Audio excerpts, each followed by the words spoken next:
ভরদ্বাজ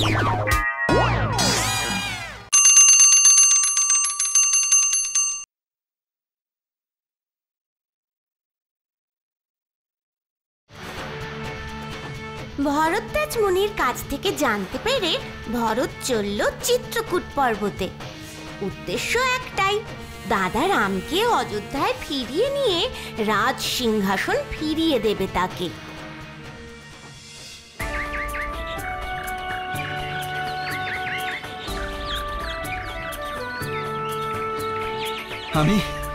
আমি বুঝতে পারছি মুনিবর, আমরা চিত্রকূট পর্বতের খুব কাছাকাছি চলে এসেছি।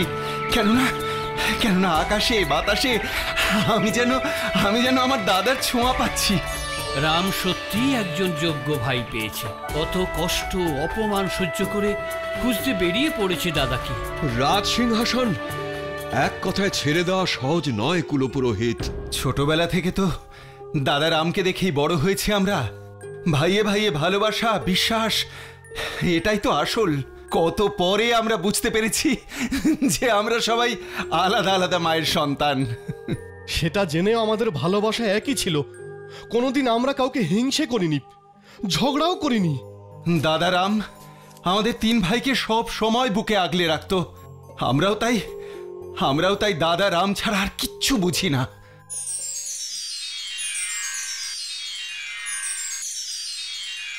ওই গাছটা দেখো কি সুন্দর। আশেপাশের গাছপালা হঠাৎ কেমন ফুলে ফুলে ফলে ফলে ভরা, তাই না? চিত্রকূট পর্বতে পৌঁছে যাব কিছুক্ষণের মধ্যেই। শুনেছি চিত্রকূট পর্বত নাকি থাকার পক্ষে খুব সুন্দর জায়গা।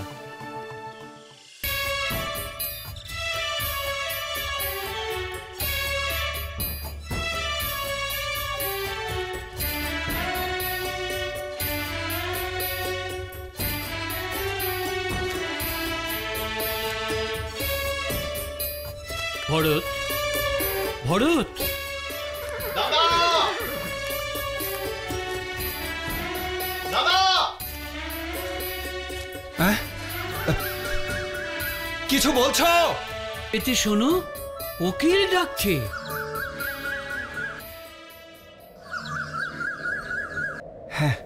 হ্যাঁ পাচ্ছি। তার মানে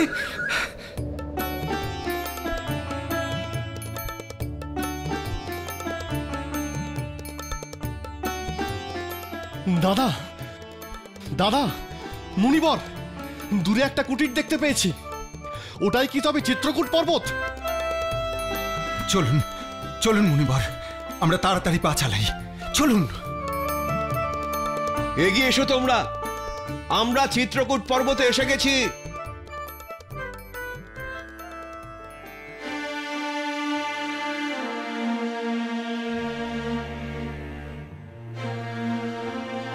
সীতামা, তোমার কথা মতো সমস্ত ফল আমি নদীর জলে ধুয়ে এনেছি। আজ ফল আর দুধই খেতে হবে। বনবাসে এসে আমার খিদে জল তেষ্টা কমে গেছে। তুমি যা দেবে সীতা, আমি তাতে খুশি। কিন্তু দাদা, আমি খুশি নই দাদা। যে দাদা এত বছর ধরে রাজঅন্ন গ্রহণ করে অভ্যস্ত, তার সামনে শুধু ফল আর দুধ দিতে আমার ভীষণ কষ্ট হচ্ছে দাদা।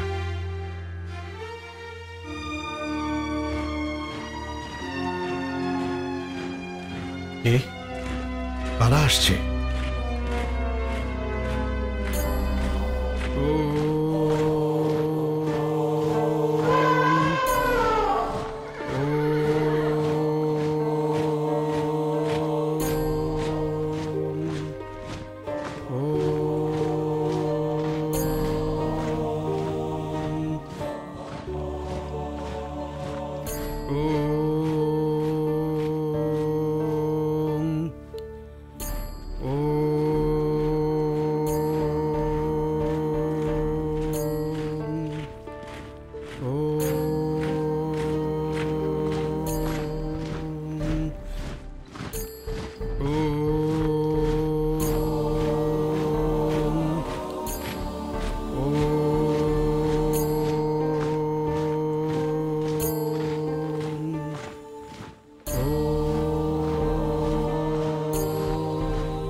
সৈন্যদের পায়ের শব্দে শুধু রাম নয়, ধ্যানে মগ্ন মুনিদেরও ধ্যান ভেঙে গেল।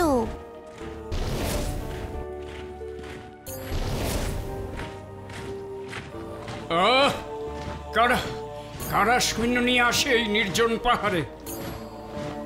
আবার কোনো রাক্ষসের তাণ্ডব কি শুরু হলো?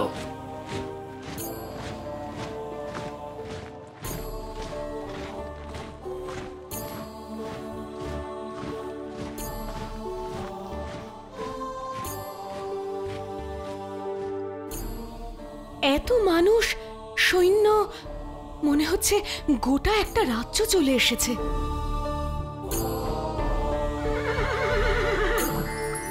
আমি যা দেখছি ভাই লক্ষণ, তুমিও কি তাই দেখছো?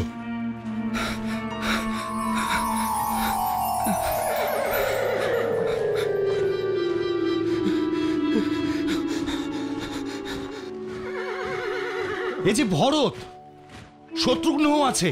তা কি করে সম্ভব? অসম্ভবকে সম্ভব করেছে আমার ভাই ভরত আর শত্রুঘ্ন।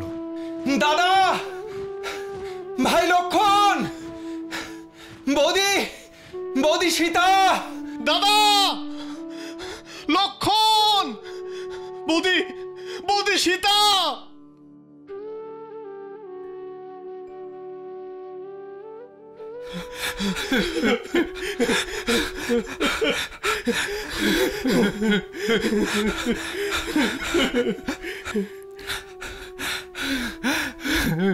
দাদা,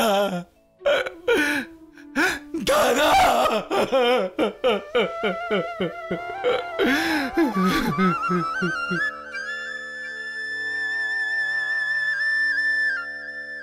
আরে আরে আরে, এ কি? ওঠো ভরত, শত্রুঘ্ন, ওঠো। দাদা, দাদা,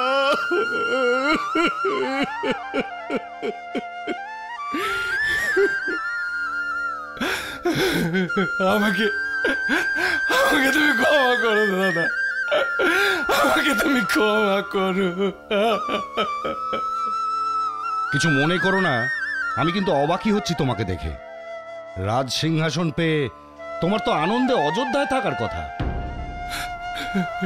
আমি কিচ্ছু জানতাম না, বিশ্বাস করে ভাই, আমি কিচ্ছু জানতাম না। গিরিরাজ্য থেকে ফিরে শুনি কুজি মন্থরার কুবুদ্ধিতেই কইকেই রানী এই সব করেছে। দাদা, কতবার বলবো, ওঠো। ওরে, ভাইদের জায়গা দাদার পায়ে নয়, দাদার বুকে। বিশ্বাস করো ভাই, তুমি বিশ্বাস করো, রাজত্ব, সম্পত্তি কিচ্ছু চাই না আমি। আমার শুধু দাদা রাম আর তোমাদেরকে চাই। আমার মা একজন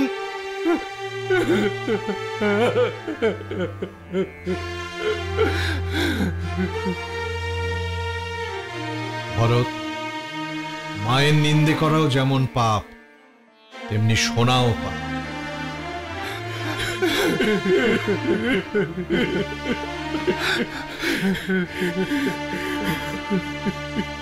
বৌদি, বৌদি, তোমার এই পাপিষ্ঠ ভাইটাকে তুমি ক্ষমা করো বৌদি।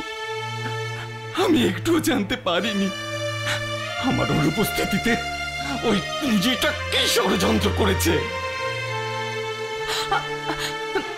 ভাই ভরত, ওঠো, ওঠো ভরত। পিতা,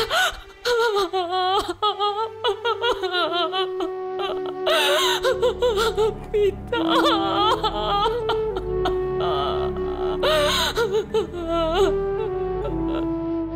আমি তো ওই কুজিটাকে মেরেই ফেলতাম, শুধু দাদা রামের কথা ভেবে আমি তা করিনি। আচ্ছা, আগে শান্ত হয়ে বসো তো তোমরা, অনেক দূর পথ হেঁটে এসেছো। আমি এক্ষুনি জল আনছি।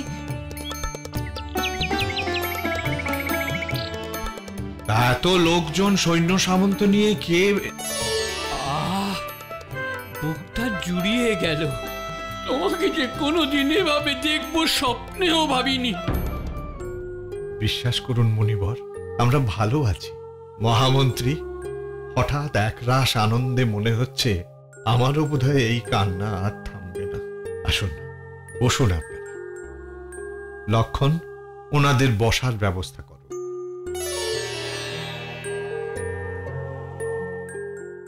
রাম যতটা পারে আদরে সম্মানে বসায় মুনি বশিষ্ঠ আর মহামন্ত্রী সুমন্ত্রকে। পিতা কেমন আছেন? আমি চলে আসাতে ভীষণ কষ্ট পেয়েছিলেন মনে। আশা করি এতদিনে একটু সামলে নিয়েছেন। মহারাজা দশরথ কেমন আছেন পিতা? মুনিবর, সুমন্ত্র, হঠাৎ চুপ করে গেলেন যে? পিতা কি তবে অসুস্থ? কি হয়েছে পিতার ভরত? শত্রুঘ্ন, বলো না ভাই, পিতা এখন কেমন আছেন? পিতা, এই এই কি হয়েছে? কি হয়েছে পিতার? কি হয়েছে বলো? রাম, রাম, রাম, শান্ত হও, শান্ত হও। চঞ্চলতা তোমাকে মানায় না রাম, মানায় না। চঞ্চল হব না? পিতার খবর দিতে আপনারা চাইছেন না মানে নিশ্চয়ই পিতার কিছু হয়েছে। পিতার দাদা। রাম, অযোধ্যার রাজা দশরথ আর আমাদের মধ্যে নেই। তোমার দুঃখে উনি একদম অসুস্থ হয়ে পড়েছিলেন। তারপর একদিন। মহারাজ, আপনি মনকে শান্ত করবার চেষ্টা করুন। যা হয়েছে সব ভগবানের ইচ্ছে, আর যা হবে সেটাও তারই ইচ্ছে। এখানে আপনার বা আমার কোনো ইচ্ছেই চলবে না। ঠিক ঠিক বলেছেন, ঠিক বলেছেন বশিষ্ঠ মুনি, ঠিক বলেছেন। যা হবার তা তো হবেই, যা হবার। আজ আজ রাতের মধ্যেই আমি এই পৃথিবীর মায়া কাটিয়ে চলে যাব। আমার রামকে ছেড়ে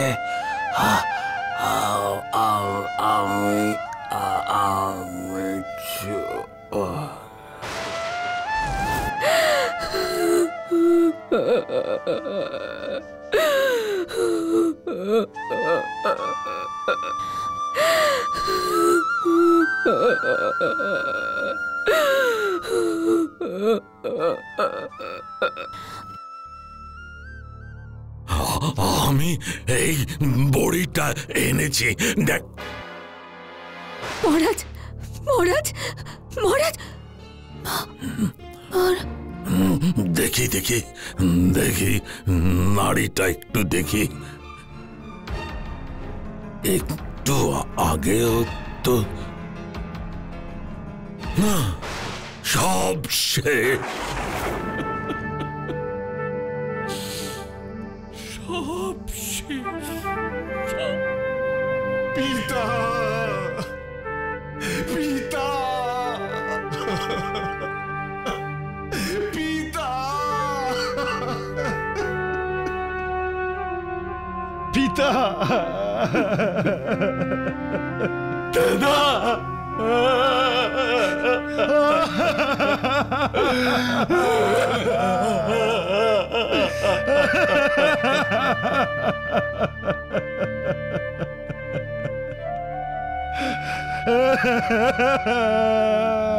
পিতা,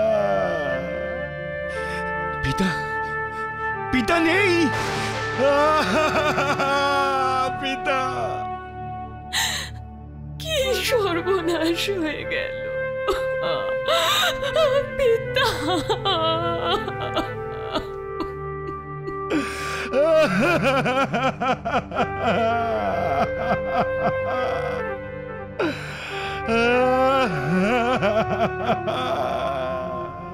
এক নিমেষে আনন্দ বদলে গেল ভীষণ কান্নায়।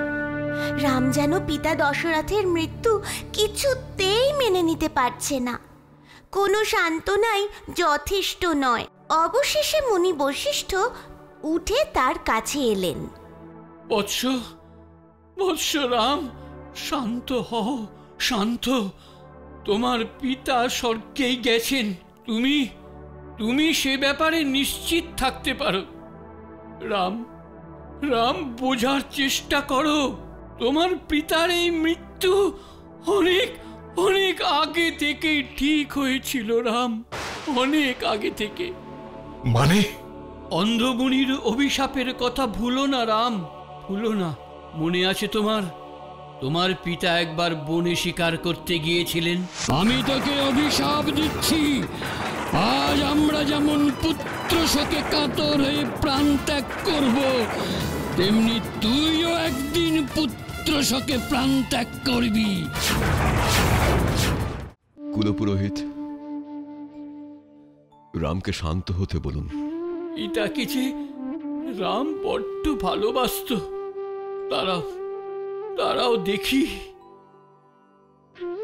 রাম, মাতা কৌশল্যা, মাতা সুমিত্রাও এসেছেন তোমাদের সঙ্গে দেখা করতে।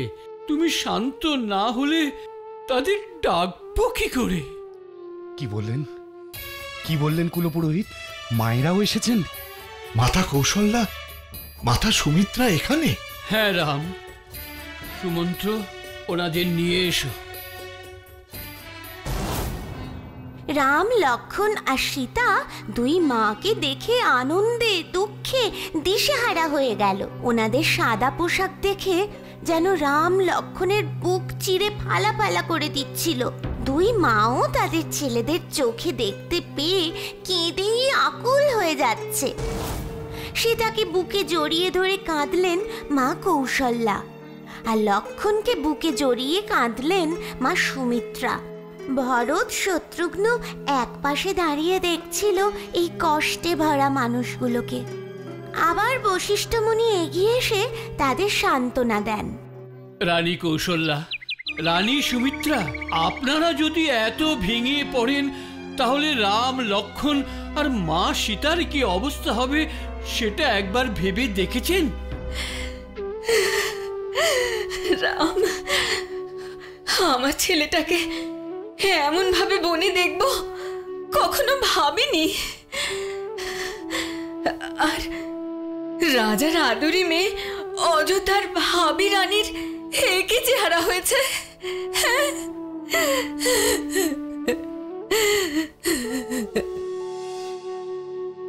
তোদের এই অবস্থায় ছেড়ে আমরা কি করে রাজপ্রাসাদে থাকবো বল? আমিও ওদের সঙ্গে বনে থাকবো, মা, তা হয় না। এ জীবন তোমার জন্য নয়।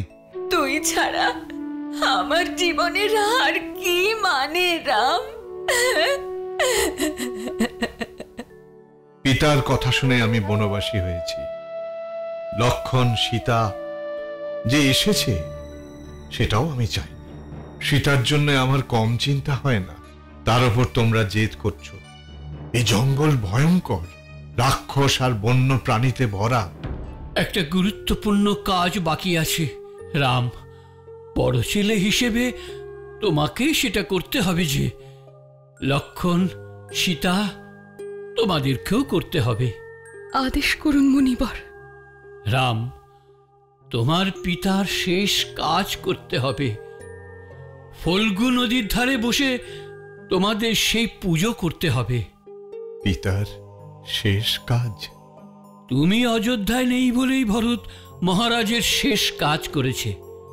শুধু শেষ কাজ নয় রাম, শেষ নয়, ভরত রাজা দশরথের মুখ উজ্জ্বল করেছে।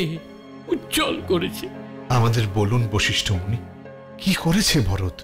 আজ সব কিছু ছেড়ে দু হাত বাড়িয়ে তোমার সামনে এসে দাঁড়িয়েছে। ভরত, কাছে এসো। আমি জানতাম আমার ভাই কখনো খারাপ চিন্তা করতে পারে না, খারাপ পথে যেতে পারে না। আমি তোমার এই দান ধ্যানের কথা শুনে খুব খুশি হয়েছি ভাই, খুব খুশি হয়েছি। তুমি রাজা দশরথের যোগ্য পুত্রই বটে। এমন সব গল্প দেখতে হলে এক্ষুনি সাবস্ক্রাইব করুন Toys TV Bangla. Bell icon click করতে ভুলবেন না কিন্তু। আর অবশ্যই বেশি বেশি করে শেয়ার করুন টয়েস টিভি বাংলা।